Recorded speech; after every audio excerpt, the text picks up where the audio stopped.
যদি এখন আমার গলায় টিএমসির মানে প্লাগ রয়েছে, আমি যদি মরে যাই তাহলে কি হবে? আমার বডি কি হবে?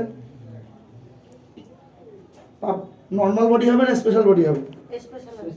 কেন স্পেশাল বডি হবে? যেহেতু দলীয় একটা পতাকা আছে, তাহলে আমার যদি আপনি গলায় মারছে না মরেন তাহলে নর্মাল বডি, আর যদি তুলসী মালা নিয়ে মরেন স্পেশাল বডি। কার বডি? ভগবানের বডি। কার ভক্ত? ওই টিএমসির ভক্ত। আর এটা তুলসী মালার কার ভক্ত? কৃষ্ণের ভক্ত, ভগবানের ভক্ত। ভগবান আমার ভক্ত আছে, বুঝলেন? তাই মালা করতে হবে, তুলসীর মালা করতে হবে।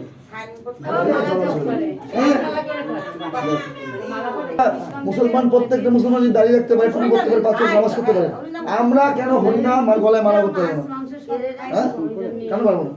এই জন্য শুনুন, এই জন্য জপ মালা পরে আগে তুলসী মালাটা তো তুলসী পড়েন, তুলসী মালাটা করুন আগে, তারপরে সারাদিনও সময় না ভাই, ঠিক আছে পরে এক মালা জপ করে শোবে। আসো আমাদের গোপাল শোন, আসো।